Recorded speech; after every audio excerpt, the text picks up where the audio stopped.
Magandang oras sa inyong lahat mga kaibigan, mga kapatid ko sa paniniwala sa mga mutya at sa mga espiritual na bagay na hindi natin makikita. Ngayon mga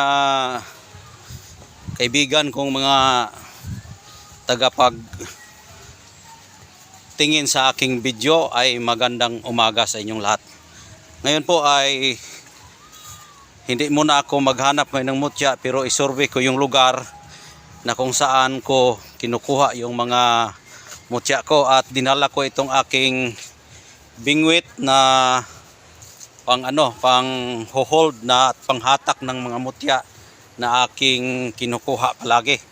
Ito ang ginagamit ko sa pagkuha ng mga mutya upang hindi makapag-iskapo ang lahat ng mga mutya na aking madaanan sa pamamagitan ng birtud at kapangyarihan ng aking tungkod na ito. Itong tungkod na ito ang nagbibigay sa akin ng kapangyarihan. Kaya kapag sino yung may mga mutya dyan na hindi dumadaan sa akin, ay lahat po yan ay mawalang bisa sa pamamagitan ng kapangyarihan ng aking tungkod. Itong aking tungkod ang pinakamakapangyarihang nilalang dito sa ibabaw ng lupa. Hindi naman ako lahat, no, pero para sa akin ay subok na ito. Subok na ito. Ito ang aking ginagamit na tungkod. Ito ginagamit ko ito sa aking pang-astral, sa mga magagaling na mga lalaki na mayong laki kung sa Bisaya. Ito ang ginamit kong pang kontra sa mga, ilagay natin yung video dito. Ito po yon ang pangontra. Halimbawa mayroong maraming mga mutya na pinapile-pile nila dyan sa kanilang mga lamisa o sa kanilang altar. Ito lang ang kahinaan nila. Ito lang yung kahinaan nila para matalo natin yung may mga kapangyarihan na mga itiman na gumagamit ng mahika. Kapag ito ang mahawakan ko at ihampas ko yan, lahat ng nakalagay sa misa mawala ng bisa. Kahit sinong taong matamaan matamaan ang tao dito, ay unti-unti siyang mamamatay sa pamamagitan ng kapangyarihan nito. Pero yung mga mabubuti lang po ay hindi pwede ito ipatama dahil magkasala tayo sa ating Panginoong Diyos. Kaya ito ang ating kapangyarihan na aking palaging dinadala-dala. Ayan. Ganyan lang ako. Tapos pag may kalaban, ganon yan. Ganyan. Kapag may mga grapa-grapa dyan na nagkukulam sa atin, nagbabarang at nagmamarunong, ito yung misa, ilagay yung mga mutya nila dyan, ilagay yung mga grapa hose nila dyan. Subukan natin ito. Ganon ko. Hampasin ko yan. Ito yun ang makatalo sa kanila. Lahat ng mga mutya nila, baliskad yan. Matalo yan dito sa makapangyarihang tungkod na ito. Itong tungkod ko, ganyan. Ganyan yung tungkod ko. Yan. Ito yung tungkod ni Moses. Yan. Tungkod yan ni Moses. Yan. Sumbalik yan. Sumbalik. Kaya itong tungkod ni Moses ang nagbibigay sa akin na makapangyarihang antingero sa balat ng lupa. Yan. Hindi ko lang ito ipagmayabang, pero ito talaga ang natuklasan ko na meron tayong makapangyarihang tungkod. Ito'y subok na ito. Subok na.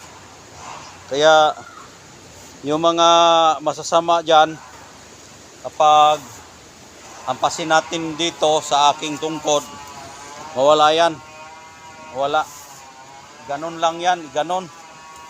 Ganon.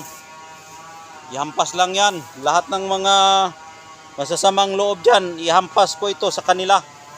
Kapag ito ang ihampas ko sa kanila, hindi na sila mabubuhay, mamatay na sila. Hindi na sila makabalik sa kanilang pinanggalingan. Ayan, tingnan mo yan, oh. Tingnan mo, yan.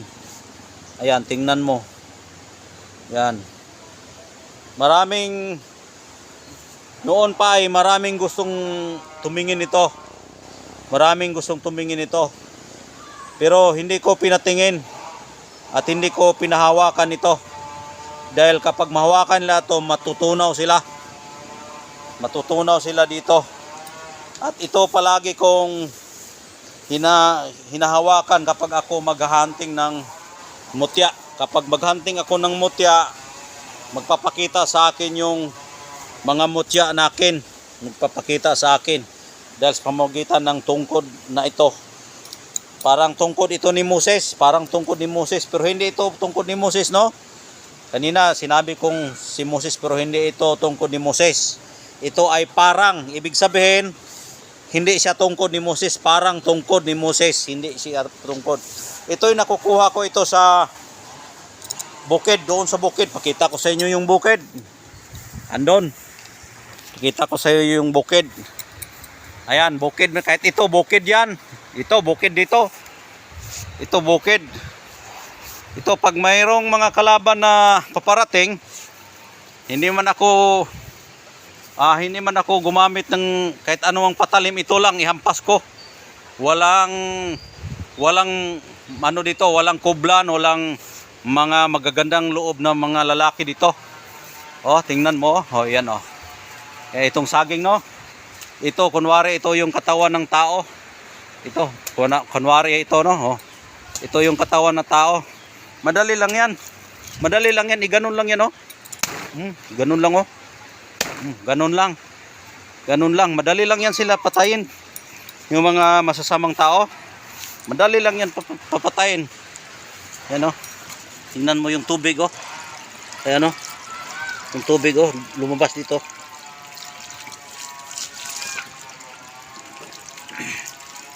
Lumabas yung tubig.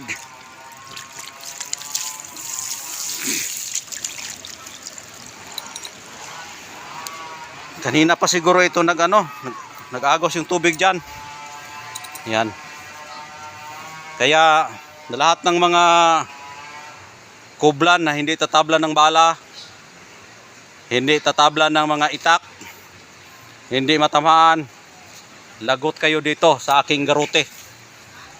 Itong garote nito, itong garote na tungkod, mahirap ito. Marami nang pinatay itong garote ko.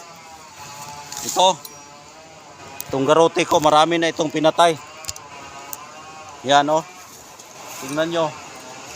Tingnan nyo, ha, kung paano ko patayin yung tao sa pamamagitan ng garote.